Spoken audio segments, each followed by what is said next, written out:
आओ दोस्तों, पाठ 16, पानी रे पानी। आओ इसे पढ़ें। कहाँ से आता है हमारा पानी और फिर कहाँ चला जाता है हमारा पानी। हमने कभी इस बारे में कुछ सोचा है? सोचा तो नहीं होगा शायद, पर इस बारे में पढ़ा जरूर है। भूगोल की किताब, भूगोल एक विषय है, उसकी किताब पढ़ते समय जल चक्र जैसी बातें, जल चक्र मतलब पानी का चक्र जैसी बातें हमें बताई जाती हैं। एक सुंदर सा चित्र भी होता है इस पाठ के साथ। सूरज, समुंदर, बादल, हवा, धरती, फिर बरसात की बूंदें और लो फिर बहती हुई एक नदी और उसके किनारे बसा हुआ तुम्हारा हमारा घर, गांव या शहर। चित्र के दूसरे भाग में भी यही नदी अपने चारों तरफ का पानी लेकर उसी समुद्र में दिखती हैं। चित्र में कुछ तीर भी बने रहते हैं। समुद्र से उठी भाप बादल बनकर पानी में बदलती है और फिर इन तीरों के सहारे जल की यात्रा एक तरफ से शुरू होकर समुद्र में वापस मिल जाती है। जल चक्र पूरा हो जाता है। यह तो हुई जल चक्कर की किताबी बात। पर अब तो हमें सबके घरों में, स्कूल में, माता पिता के दफ्तरों में, कारखानों में, खेतों में पानी का कुछ अजीब सा चक्कर सामने आने लगा है। नलों में अब पूरे समय पानी नहीं आता। नल खोलो तो उनमें पानी के बदले सू सू की आवाज आने लगती है। पानी आता भी है तो बेवक्त, बेवक्त मतलब बिना समय के, कोई समय नहीं। कभी देर रात को तो कभी भोर सवेरे। मीठी नींद छोड़कर घर भर की बाल्टियां, बर्तन, घड़े भरते फिरो। पानी को लेकर कभी कभी कहीं कहीं आपस में तू तू मैं भी होने लगती। तू तू मैं होना, बहस। रोज रोज के इन झगड़ों, टैंकी से बचने के लिए कई घरों में लोग नलों के पाइप में मोटर लगवा लेते हैं। कई लोग क्या करते हैं, रोज रोज के झगड़े टंटों से बचने के लिए घरों में लोग नलों के पाइप में मोटर लगवा लेते हैं। इससे कई घरों का पानी खींचकर एक ही घर में आ जाता है। यह तो अपने आसपास का हक छीनने जैसा काम है, लेकिन मजबूरी मानकर इस काम को मोहल्ले में कोई एक घर कर बैठे तो फिर और कई घर यही करने लगते हैं। पानी की कमी और बढ़ जाती है। शहरों में तो अब कई चीजों की तरफ पानी भी बिकने लगा है। यह कभी गांव शहरों में नहीं, बल्कि हमारे प्रदेशों की राजधानी में और दिल्ली, मुंबई, कोलकाता, चेन्नई, बेंगलोर जैसे बड़े शहरों में भी लोगों को भयानक कष्ट में डाल दिया है, देती है। देश के कई हिस्सों में तो अकाल जैसी हालत बन जाती है। अकाल जैसी यानी कि भूखमरी, इसका मीनिंग है, अर्थ है भूखमरी। यह तो हुई गर्मी के मौसम की बात, लेकिन बरसात के मौसम में क्या होता है? लो, सब तरफ पानी ही बहते लगता है।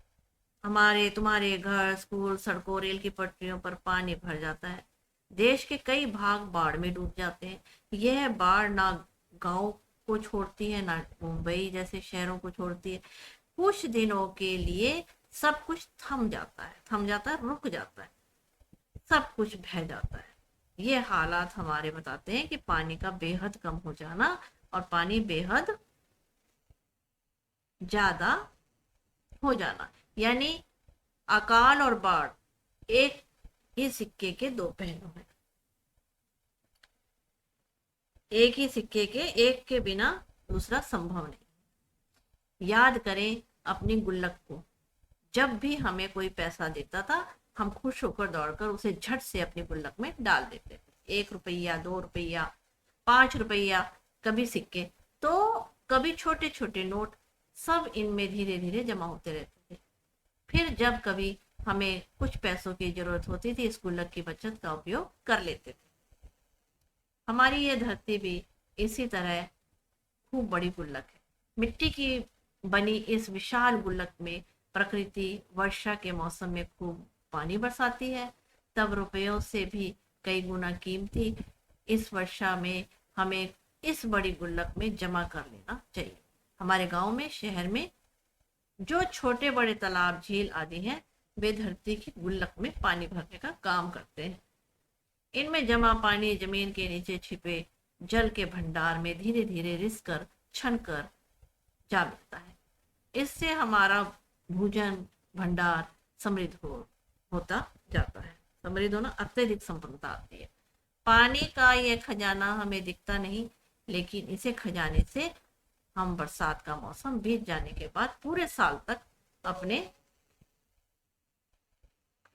उपयोग के लिए घर में, खेतों में, पाठशाला में पानी निकाल सकते हैं। लेकिन एक दौर ऐसा भी था आया जब हम लोग इसे छिपे खजाने का महत्व भूल गए और जमीन के लालच में हमने अपने तालाबों को कचरे से पाट कर भर कर समतल बना दिए। देखते ही देखते इन पर तो कहीं मकान, कहीं बाजार, स्टेडियम और सिनेमा आदि खड़े हो गए। इसी बड़ी गलती की सजा अब हम सबको मिल रही है। गर्मी के दिनों में हमारे बस्तियां डूबने लगती हैं। इसीलिए यदि हमें अकाल और बाढ़ से बचना है तो अपने आसपास के जल स्रोतों की, तालाबों की और नदियों आदि की रखवाली अच्छे ढंग से करनी पड़ेगी। जल चक्र हम ठीक से समझें। हमें अकाल और बाढ़ से बचना है तो अपने आसपास के जल स्रोतों, जल प्रवाह जो होते हैं उसे जल स्रोत कहते हैं, तालाबों और नदियों का आदि को रखवाली अच्छे ढंग से करनी पड़ेगी। जल चक्र हम ठीक से समझे। जब बरसात हो तो उसे थाम ले, अपना भोजन भंडार सुरक्षित रखें, अपनी गुल्लक भरते रहें, तभी हमें जरूरत के समय पानी की कोई कमी नहीं आएगी। यदि हमने जल चक्र का ठीक उपयोग नहीं किया तो हम पानी के चक्कर में फंसते चले जाएंगे। और दोस्तों, पहले इसके मैं आपको शब्द अर्थ बता दूं और दोस्तों बच्चों से कहो इनके वाक्य अपने आप बनाएं कॉपी में। भूगोल एक विषय है। जल चक्र पानी का चक्र। बेवक्त गलत समय पर। भोर सुबह बहुत जल्दी। अकाल भूखमरी। एक सिक्के के दो पहलू, दूसरे के बिना संभव, एक दूसरे के बिना संभव नहीं होना, उनका कोई अस्तित्व नहीं होना। समृद्ध अत्यधिक संपन्नता। जल स्रोत जल प्रवाह।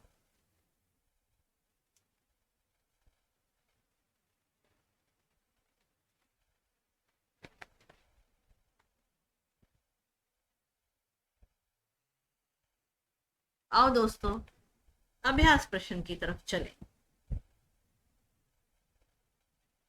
तुम्हारे आसपास। दोस्तों जो मैं ये अभ्यास प्रश्न करवाती हूँ ना, जो ये अब बच्चों की 5वीं क्लास है, जैसे अब मैं ये करवाती हूँ तो बहुत अच्छा होगा। जैसे मैं ये बोलती हूँ, इनके आंसर देती हूँ, बच्चे इनके आंसर मेरी वीडियो के साथ साथ लिखें। उनकी स्पीड भी बढ़ेगी लिखने की और उनका जो डिक्टेशन टाइप है वो भी काम हो जाएगा। हिंदी अच्छे से, मात्राओं का ज्ञान हो जाएगा।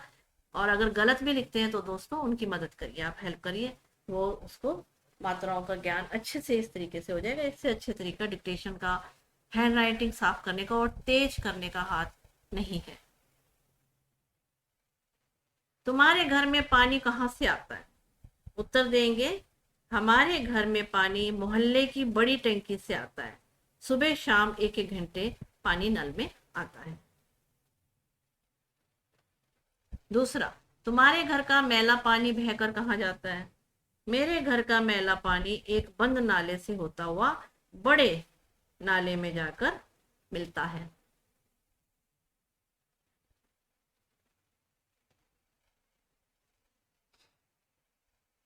तुम्हारे इलाके में धरती के अंदर का पानी कितने फीट या कितने हाथ नीचे है? तो इसका उत्तर देंगे 150 फीट नीचे है। आज से 15 वर्ष पहले यह पानी कितना नीचे था? यह पानी 90 फीट नीचे था। इससे पता चलता है कि पहले 90 फीट था, अब 150 फीट हो गया है। अनुमान लगाओ,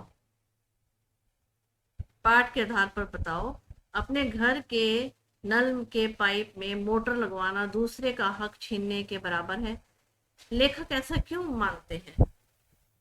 इसका उत्तर देंगे, घरों में जब मुख्य पाइप से पानी खोला जाता है तो सभी नलकों में लगभग बराबर पानी आता है। ऐसे में उसी लाइन में जब कोई मोटर लगा लेता है तो उस वक्त लाइन का पानी ज्यादा खींचकर दूसरों का पानी कम कर देता है। अगर कोई मोटर नहीं लगाता तो सभी को बराबर पानी नहीं मिलता। इसीलिए लेखक का मानना है कि मोटर लगवाने से दूसरों का हक छीनने के बराबर है।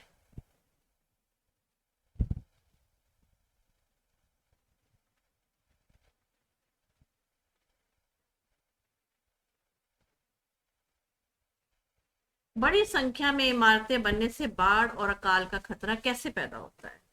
तो इसका उत्तर देंगे, बड़ी संख्या में इमारतें बनाने के लिए हमने अपने तालाबों को कचरे से भरकर समतल बना दिया। साथ ही जल स्रोतों का ख्याल भी नहीं रखा गया।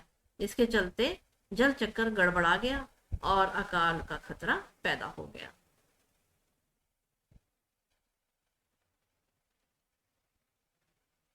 अगला, धरती की गुल्लक किन किन साधनों से भरती है? धरती की गुल्लक सभी प्रकार के जल स्रोत जैसे छोटे बड़े तालाब, झील आदि से भरती है। यदि हाँ तो क्या तुम्हारे इलाके में कभी बाढ़ आई है? यदि हाँ तो उसके बारे में लिखो। इसका उत्तर देंगे हाँ, हमारे इलाके में एक बार बाढ़ आई। बाढ़ का नजारा बहुत ही डरावना था। हर तरफ पानी ही पानी था। सड़कें जो थी नदी में बदल गई थी। हमारा घर नीचा होने के कारण घर में ही पानी भर गया था। अगला अभ्यास, पानी के संकट। क्या तुम्हारे घर में पानी कुछ घंटों के लिए आता है? यदि हाँ तो बताओ कि कैसे तुम्हारे परिवार की दिनचर्या नल में पानी आने के साथ बधी होती है। हाँ, हमारे घर में पानी कुछ ही घंटों के लिए आता है। पूरे परिवार की दिनचर्या नल में पानी आने के साथ बधी होती है। जैसे ही पानी आता है परिवार का हर सदस्य पानी भरने में लग जाता है। मम्मी वॉशिंग मशीन चलाने लगती है, दीदी आरओ प्लांट चलाती है, दादाजी बगीचे में पानी देने लगते हैं आदि। क्या तुम्हारे मोहल्ले में रोजमर्रा की जरूरतें पूरी करने के लिए लोगों को पानी खरीदना पड़ता है? यदि हाँ तो बताओ कि तुम्हारे घर में रोज औसतन कितने लीटर पानी खरीदा जाता है, इस पर भी कितना खर्चा होता है? तो उत्तर देंगे हाँ, हमारे मोहल्ले में लोगों को पानी खरीदना पड़ता है। हमारे घर में रोज औसतन 20 लीटर पानी का शुद्ध पानी की जरूरत होती है।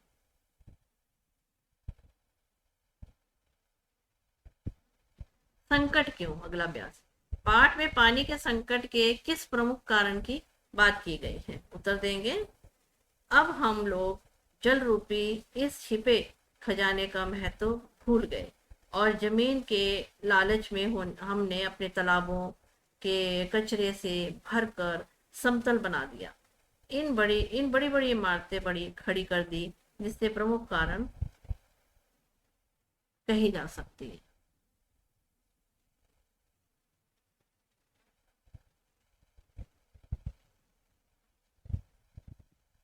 दूसरा, पानी के संकट का एक और मुख्य कारण पानी की फजूल खर्ची भी है। कक्षा में 5-5 के समूह बनवे बातचीत करो कि बताओ कि अपनी रोजमर्रा की जिंदगी में पानी की बचत करने के लिए तुम क्या क्या उपाय कर सकते हो। उत्तर देंगे, पानी की बचत के कुछ उपाय। कभी भी नल को बेवजह खुला ना छोड़ो। ब्रश व हाथ धोते समय नल का इस्तेमाल तभी करो जब जरूरत है। नहाने के लिए फव्वारे की बजाय बाल्टी से नहाओ। गाड़ी व आंगन की सफाई करने के लिए पाइप की जगह बाल्टी का इस्तेमाल करो।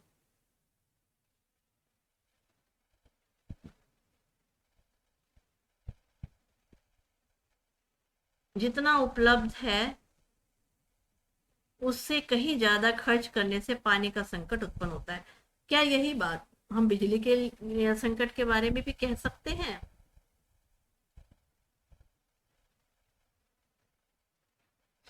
उत्तर देंगे हाँ, बिजली के संकट के बारे में भी ये बात बिल्कुल सही साबित हो रही है। पानी का चक्कर।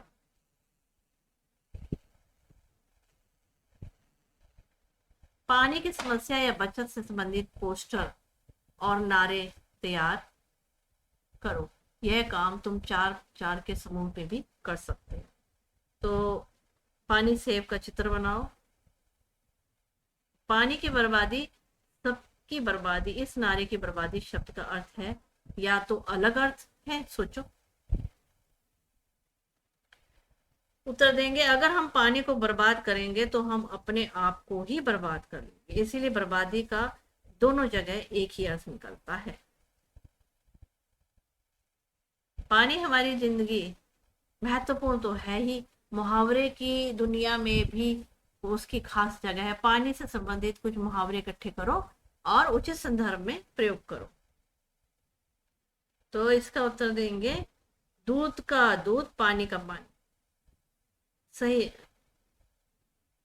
जज साहब ने सही आरोपों की सजा सुनाकर दूध का दूध, पानी का पानी कर दिया।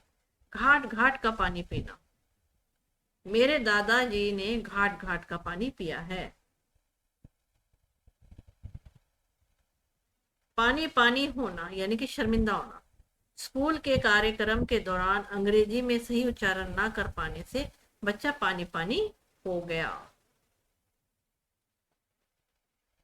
मुंह में पानी आना यानी कि जी ललचाना। गर्मा गर्म समोसे देखकर मेरे मुंह में पानी आ गया। धन्यवाद दोस्तों, मेरे चैनल को सब्सक्राइब करें, मेरे वीडियो को लाइक एंड शेयर करें।